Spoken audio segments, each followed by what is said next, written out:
La volière du zoo de Douai-la-Fontaine était inaugurée aujourd'hui. C'est l'accomplissement de 4 années de travail et d'un investissement supérieur à 1 million d'euros.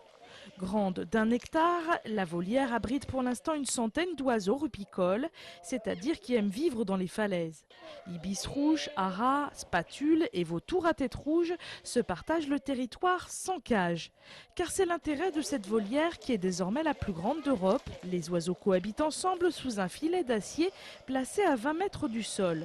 Cet espace permet d'observer les oiseaux de près, très près même. L'intérêt, c'est de les voir voler. Moi, c'est vraiment ce qui m'intéressait. C'est très rare de voir voler des oiseaux en captivité dans d'excellentes conditions. Alors, on voit de très jolies volières, mais les oiseaux, globalement, volettent d'un côté de la volière à l'autre. Donc là, vraiment, l'intérêt, c'est que ces oiseaux puissent avoir un comportement naturel. Les vautours, je les ai vus planer cette semaine. Je les ai vus planer et circuler entre les rochers, comme on les voit en Amérique du Sud quand ils circulent autour des montagnes. Ils ont suffisamment de place pour ça. 1 hectare, c'est très grand.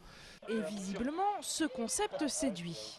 C'est super parce qu'on peut les approcher de près, on n'a pas l'impression qu'ils sont agressifs, on a l'impression d'être dans leur environnement, donc c'est génial. Moi j'aime bien.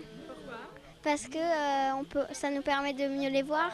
La volière n'est pas tout à fait finie. Bientôt, il y aura un bassin pour accueillir les flamants roses. D'autres espèces devraient également arriver cet été, notamment d'Amérique du Sud. Le zoo de Douai n'oublie pas l'une de ses vocations premières, qui est la préservation de l'espèce. Pour certaines espèces, comme les perruches de Patagonie, il s'agit d'oiseaux que le gouvernement chilien nous confie. L'idée, c'est dans 5 ans, quand il y aura suffisamment de poussins, de renvoyer 50% des oiseaux qui naîtront vers leur pays d'origine. D'ici la fin de l'été, ce sont 300 oiseaux qui seront abrités dans la volière. Peu à peu, ces derniers devraient se reproduire. Tout est en effet prévu pour que les oiseaux puissent créer leur nid au creux des falaises. C'est un chantier d'envergure qui commence à pousser à Saint-Barthélemy d'Anjou, près d'Angers. Celui de Biopôle, le futur centre de valorisation des déchets de l'agglomération angevine. Après plusieurs années de débats, Angers-Loire Métropole a choisi le tri mécano-biologique, un procédé industriel qui permet de séparer différentes catégories de déchets. Schématiquement, l'ensemble des ordures ménagères résiduelles vont parvenir ici à Biopôle. Donc, dans un premier temps, l'ensemble de ces ordures ménagères va être opéré un certain nombre de tris. On va y séparer les plastiques, on va y séparer les ferreux, on va y séparer les parties les plus encombrantes.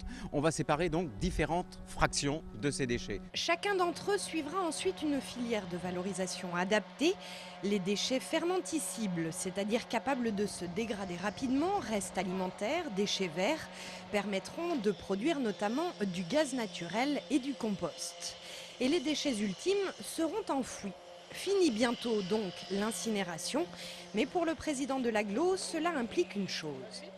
Que les Angevins participent aussi à cela en faisant un tri aussi sélectif qu'ils le peuvent, de manière à ce qu'il n'y ait dedans que des choses organiques qui peuvent se traiter. Je pense que le procédé étant au clair, nous ferons avec cela la condition de la meilleure utilisation de nos ordures ménagères pour l'agglomération, pour l'environnement, tout simplement pour la planète.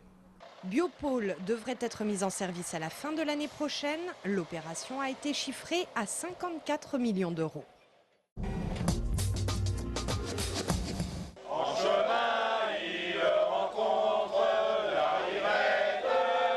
La mobilisation continue pour les salariés de Rapidex.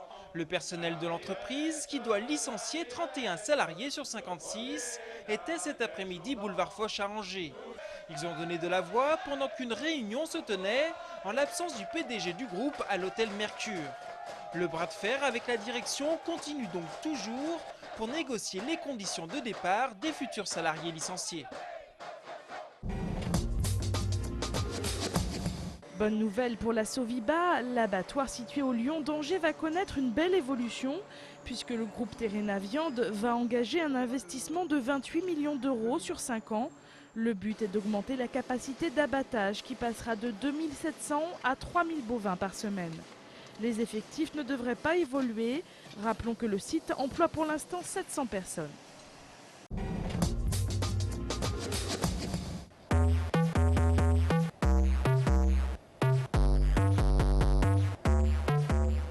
C'est la première fois que le musée des Beaux-Arts d'Angers lui consacre une rétrospective. Robert Malaval, artiste français né en 1937 à Nice et mort en 1980. L'exposition entraîne le visiteur à travers toutes les périodes qui ont marqué sa carrière. C'est quelqu'un qui a eu une vie très active et très, très brillante. Il a eu plusieurs périodes. Ces périodes correspondent aussi à ses rapports avec des galeries, mais aussi à son souci qu'il a toujours eu de se renouveler. Et donc, un petit peu comme un chanteur, c'est quelqu'un qui aimait beaucoup la musique, qui jouait lui-même de la musique, qui était ami avec les musiciens, qui était ami avec les Rolling Stones.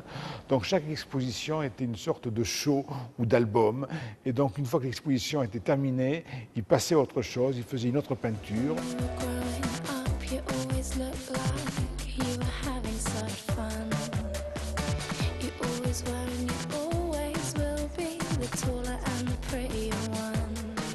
Peinture, sculpture, art graphique, Robert Malaval changeait de discipline pour ne pas s'ennuyer. La centaine d'œuvres présentées au musée des Beaux-Arts témoignent de cette diversité. Je crois qu'il a marqué son époque par sa très grande originalité. C'était un dandy, c'est quelqu'un qui était très beau, qui évoluait dans tous les milieux.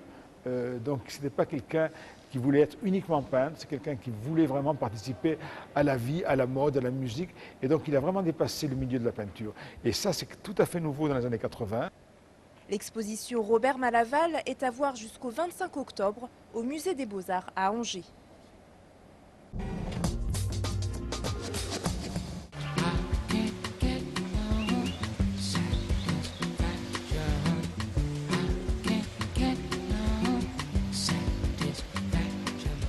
L'événement à Douai-la-Fontaine, ce sera à partir de vendredi et pour 4 jours, les traditionnelles journées de la rose. 100 000 roses coupées, mises en scène dans les galeries troglodytiques des arènes de Douai, attendent des visiteurs qui, comme chaque année, se feront nombreux et admiratifs. Les journées de la rose, c'est du 10 au 14 juillet aux arènes de Douai-la-Fontaine.